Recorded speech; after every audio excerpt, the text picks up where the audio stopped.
السلام عليكم. في هذه المحاضرة سوف نتعرف على نمو البكتيريا bacterial growth. The generation time is often used to describe the growth rate. زمن التكاثر أو زمن الجيل غالبا ما يعبر عنه بمعدل النمو growth rate.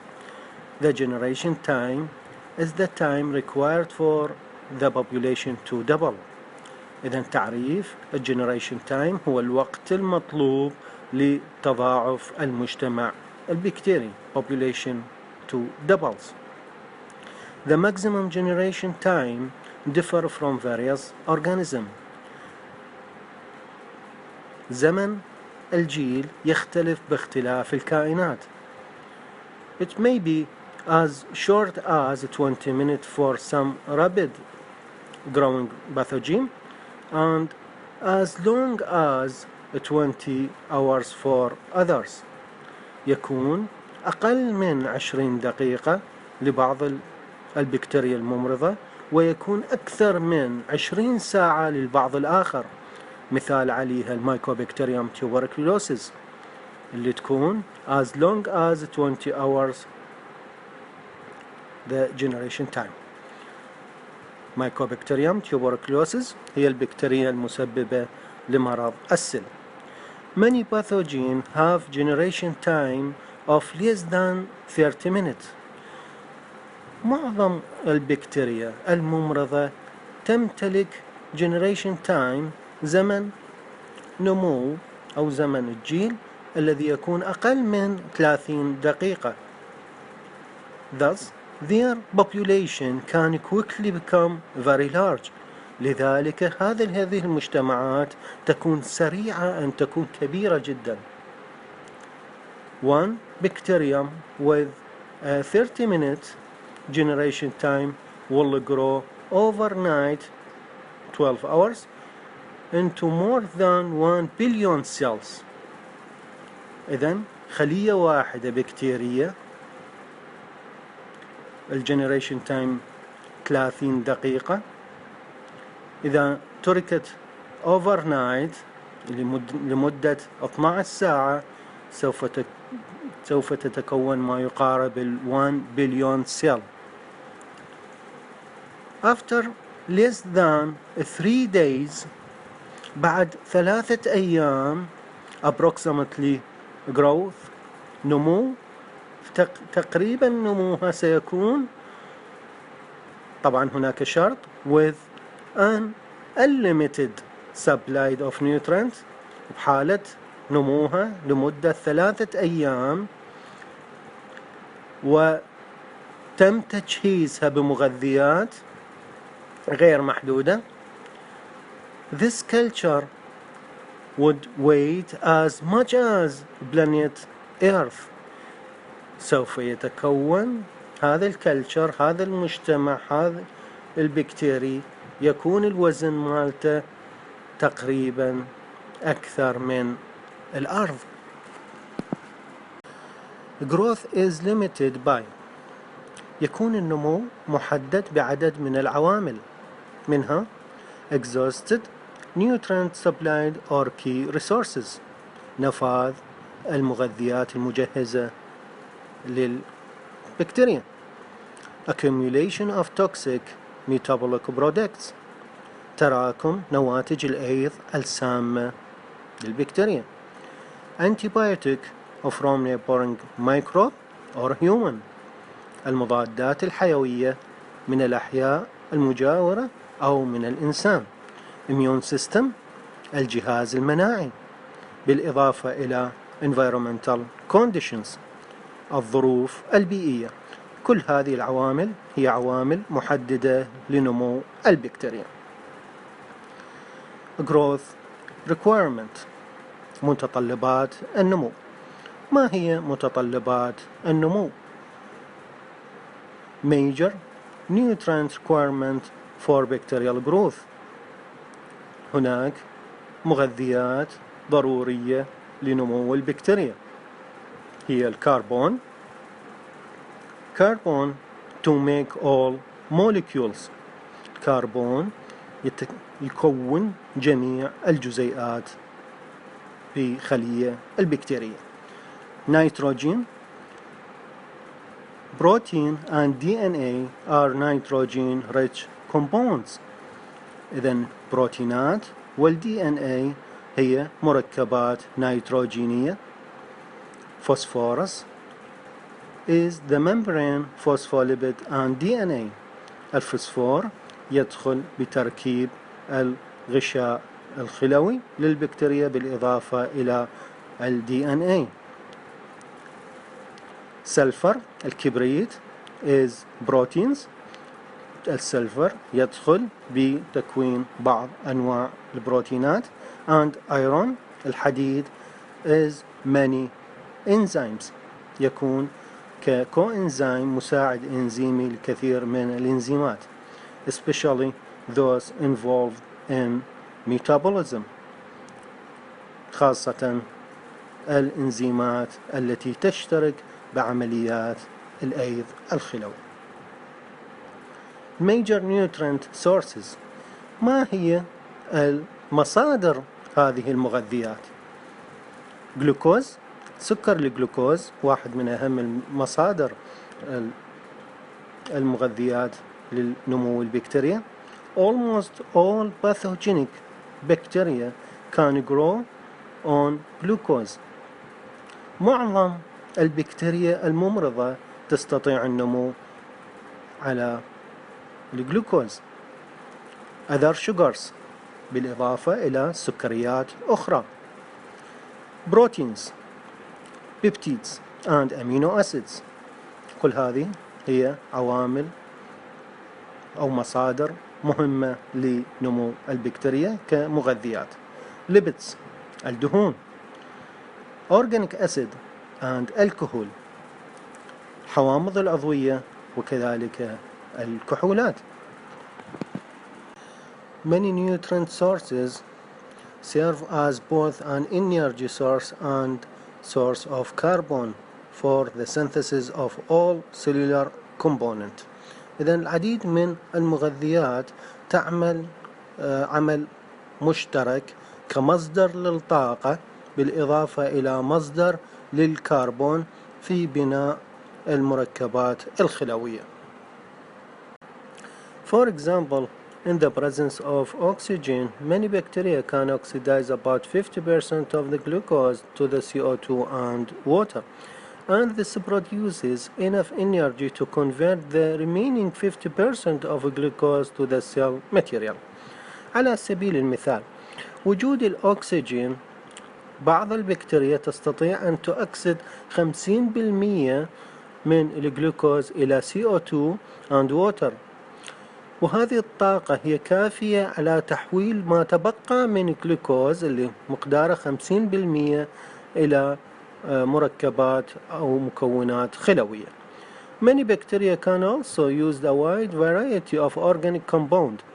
وكذلك بعض البكتيريا تستطيع أن تستخدم المركبات العضوية مثل الأمينو أسيد، DNA, lipid and other sugar depending upon what degradative enzyme they have، اعتمادا على الإنزيمات المحللة التي تمتلكها.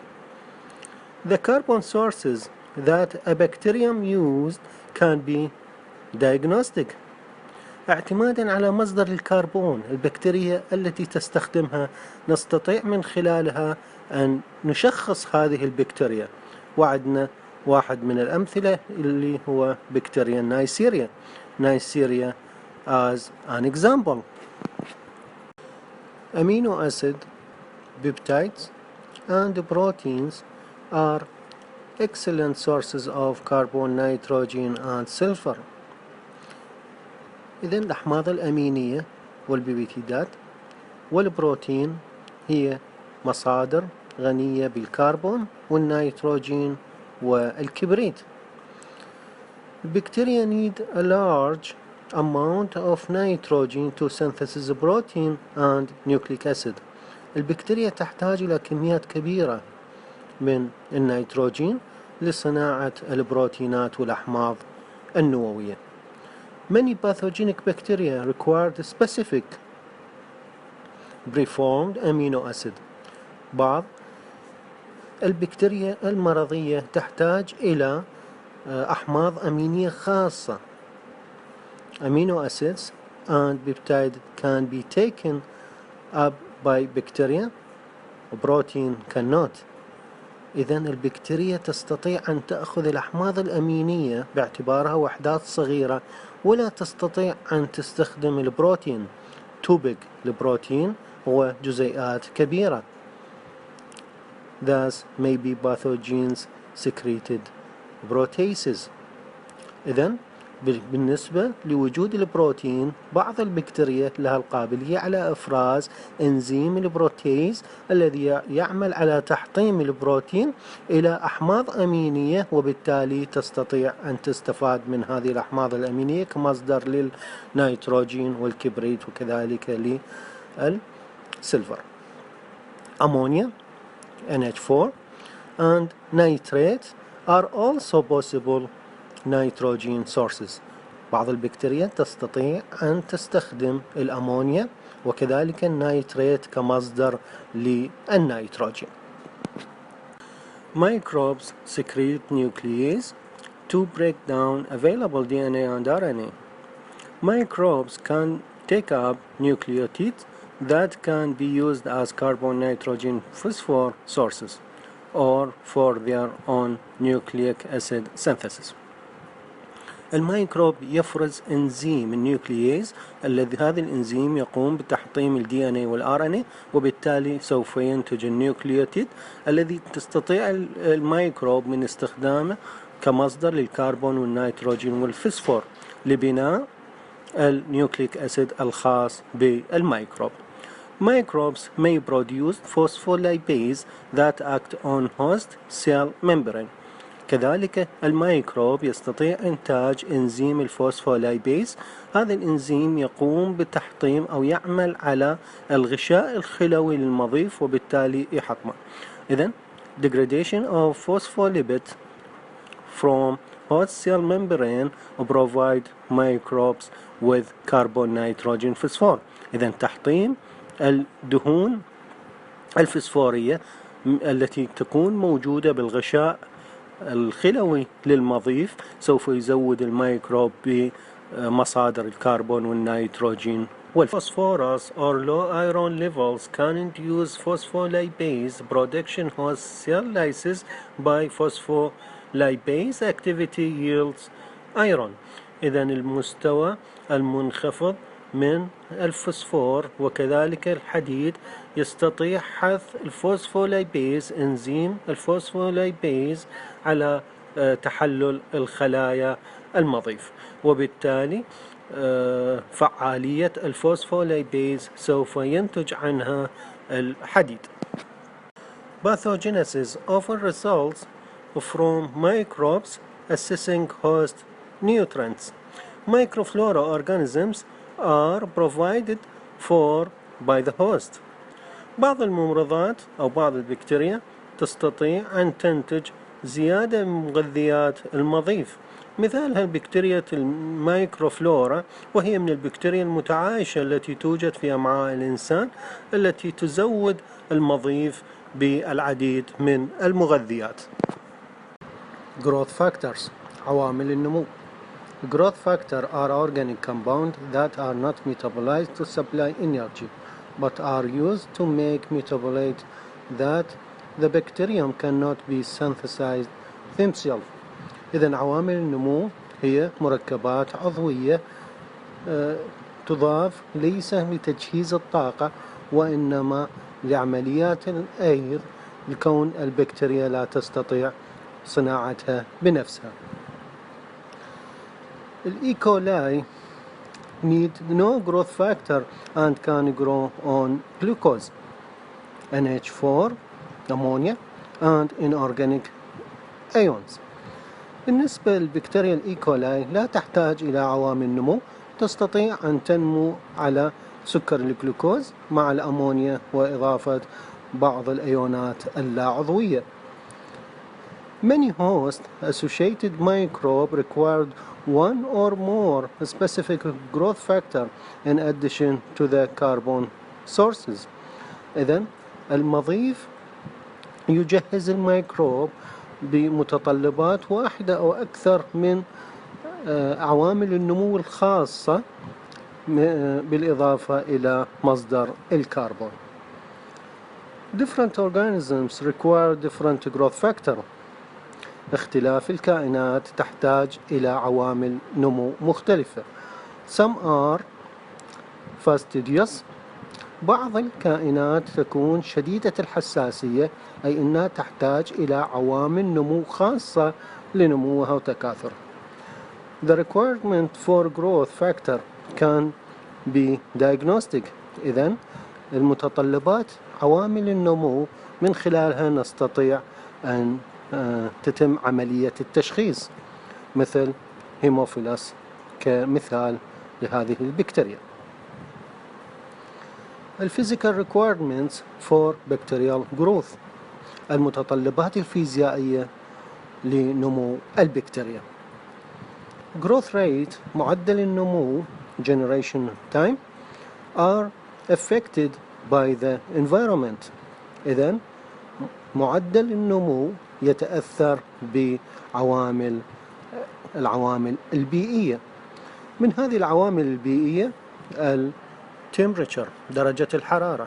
For each organism there is an optimal temperature for growth and a range of temperatures at which growth will occur.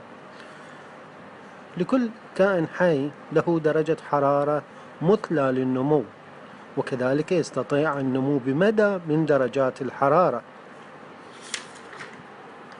Most pathogens usually grow best at 37 Celsius body temperature. معظم بكتيريا الممرضة أفضل نمو لدرجة 37 وهي درجة حرارة الجسم. Environmental bacteria often temperature grow better at room 22 to 30 Celsius. أما بالنسبة للبكتيريا التي تنمو في البيئة فأفضل درجة حرارة لنموها هي درجة حرارة الغرفة، أي ما بين 22 درجة إلى 30 درجة سيليزي. Some bacteria Legionella are capable of growing at high temperature near 45 Celsius. بعض البكتيريا تستطيع النمو بدرجات حرارة عالية مثل بكتيريا ليغونيليا التي تنمو بدرجة حرارة 45 درجة. A good refrigerator below 4 Celsius will prevent the growth of most pathogens. إذن بحالة درجة الحرارة 4 سيليزي الثلاجة will prevent تمنع نمو معظم البكتيريا الممرضة. However, Listeria, a causative agent of food poisoning, can grow at or below 4 Celsius. بعض البكتيريا المسببة لتسمم الغذاء مثل بكتيريا الليستيريا تستطيع أن تنمو بأقل من 4 سيليزي. pH affect the growth rate of bacteria, and as for temperature there exists a range and an optimum for each species. إذن عامل ال pH هو أحد العوامل الذي يؤثر على معدل نمو البكتيريا كما في حالة درجة الحرارة. هناك مدى وكذلك هناك درجة مثلى لنمو كل نوع من أنواع البكتيريا. For pathogens, this is usually pH 6 to 8 with an optimum at 7.4. إذن بالنسبة للبكتيريا الممرضة هناك المدى للبي هو من 6 إلى 8، بينما درجة البي المثلى للنمو هي 7 و4/10. Clostridium botulinum, which produced a botulinum toxin that caused botulism, It's more of a problem in canned foods with less acidity. بالنسبة للبكتيريا كلوستريديوم بوتولينيوم، وهي واحدة من البكتيريا التي تفرز سموم، وبالتالي تسبب تسمم غذائي، وخاصة تسبب مشاكل بالمعلبات مما يؤدي إلى ارتفاع الأسيديتي في داخل هذه المواد الغذائية. Osmotic conditions. Very high salt and sugar concentration inhibit growth of many pathogens.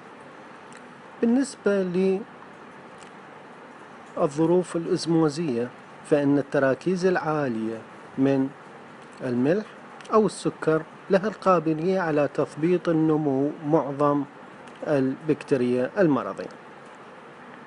Most bacteria don't need to regulate their internal osmolarity because they are enclosed by a cell wall capable of withstanding a considerable internal osmotic pressure. معظم البكتيريا لا تحتاج إلى تنظيم عملية الإزموزية الداخلية، لأنها تكون محاطة بالجدار الخلوي الذي يكون له القابلية على تحمل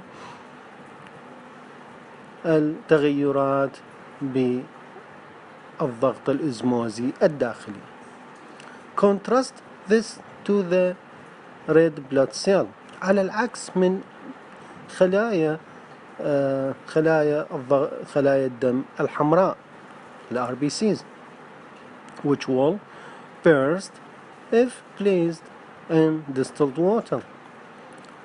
تكون خلايا الدم الحمراء تنفجر بحالة أنه توضع بماء مقطر and must be maintained in physiological saline.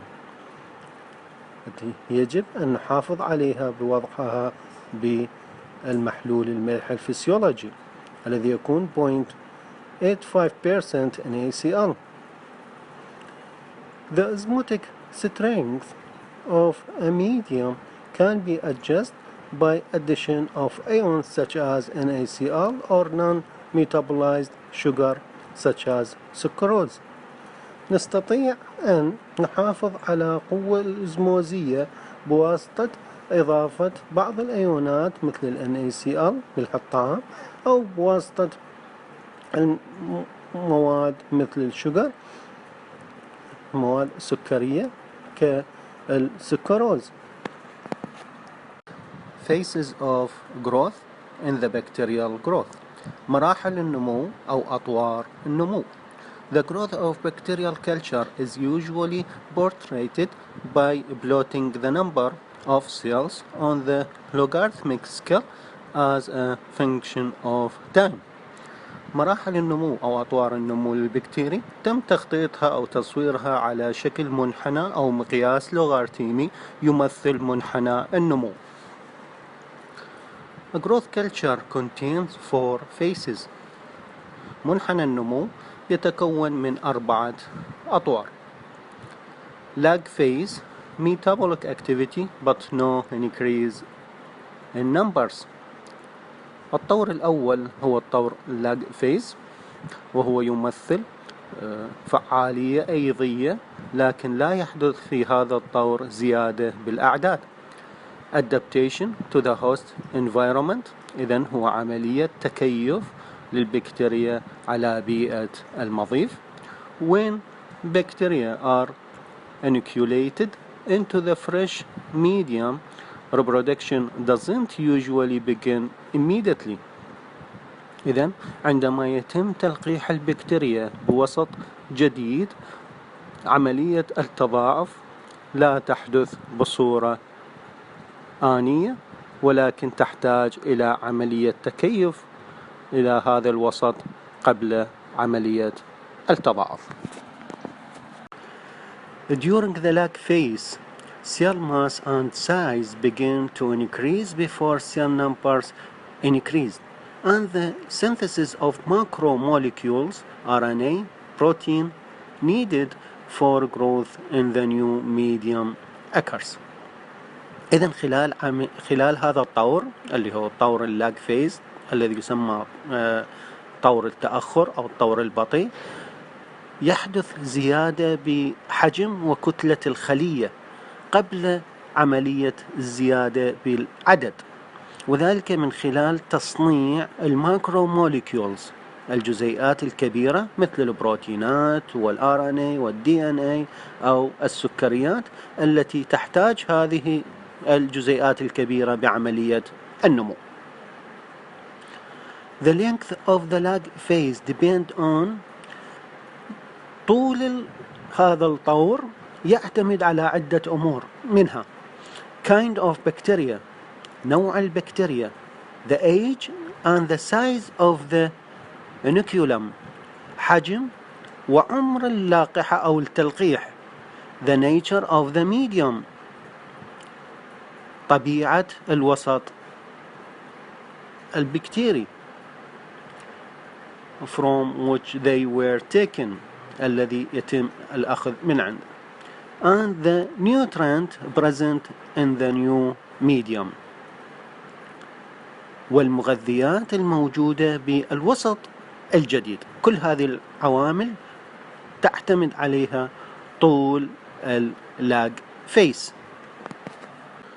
log or exponential growth phase، طور النمو الأسي. During the exponential growth phase, cell numbers increase in the logarithmic manner with a constant generation time. خلال الطور النمو الثاني، الطور النمو الأسي، يكون هناك زيادة بعدد الخلايا، تكون هذه الزيادة هي زيادة لوغاريتمية مع ثبوت زمن الجيل. Each cell generation result in doubling of the population، وتكون هذه النتيجة هي تضاعف الجيل. Most bacteria reproduced by binary fission، إذن يكون معظم تكاثر الخلايا البكتيرية عن طريق الانقسام الثنائي الباينري فيشن.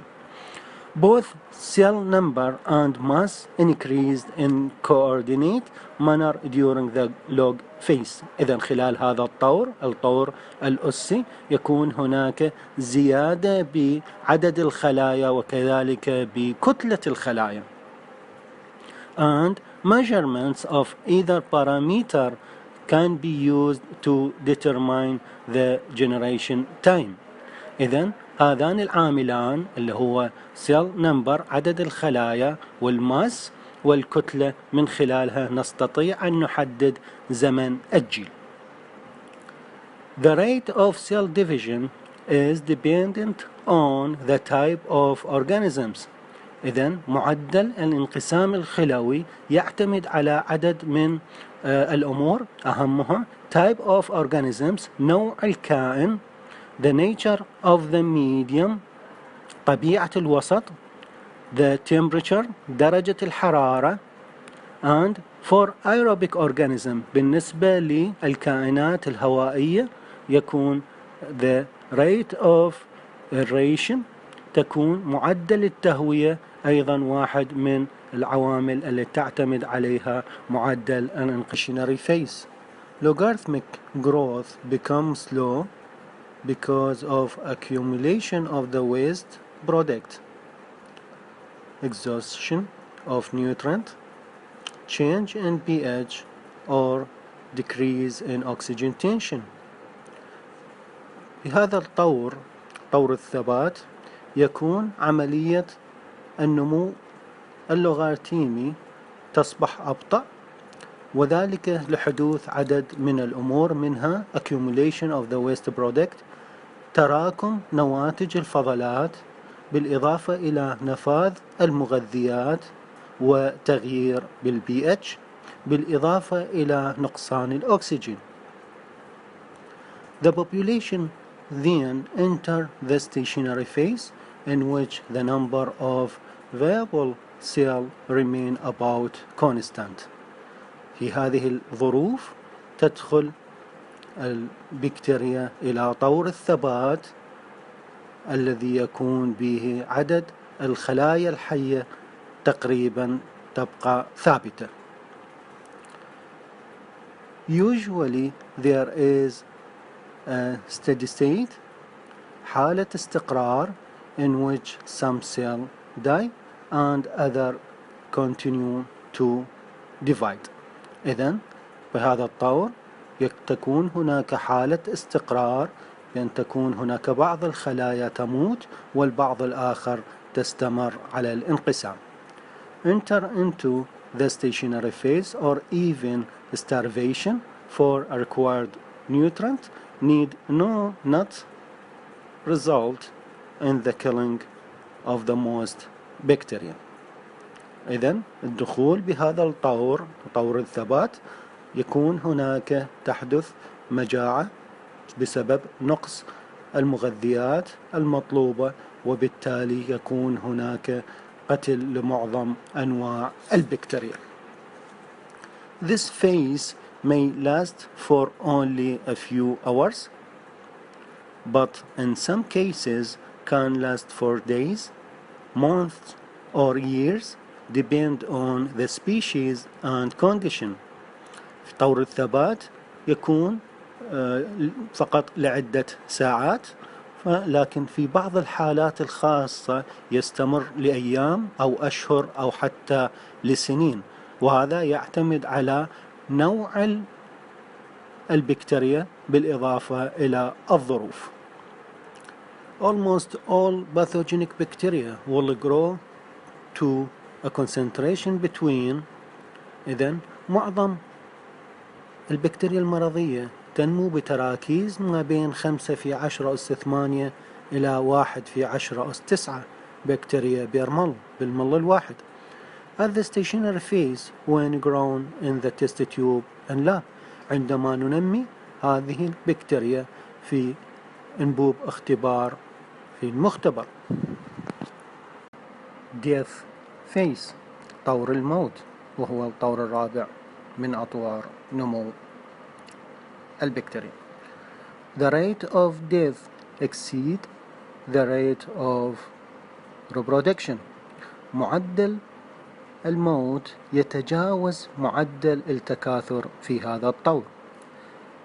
And the number of viable cell declines. وعدد الخلايا الحية يتناقص.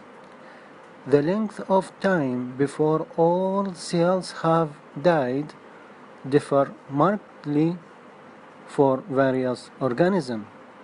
إذن طول هذا الزمن قبل موت جميع الخلايا يختلف باختلاف الكائن.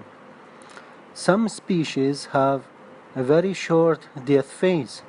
بعض الأنواع تمتاز بأنها تمتلك طور موت جدا قصير. Whereas others may take weeks or even years. بينما البعض الآخر طور الموت يستمر لعدة أسابيع أو حتى عدد من السنوات. Before all the cells in the culture have died. قبل موت جميع الخلايا في هذا الوسط. During this phase, cells often assume unusual shape. إذن من خلال هذا الطور الديث فيز يكون هناك شكل غير طبيعي للخلايا، making it difficult to recognize bacteria in old culture. لهذا السبب يكون هناك صعوبة بالتعرف على البكتيريا بالأوساط القديمة. التعرف على شكل هذه البكتيريا والتعرف على أنواعها يكون صعب نتيجة لحدوث تغير بشكل الخلايا البكتيرية.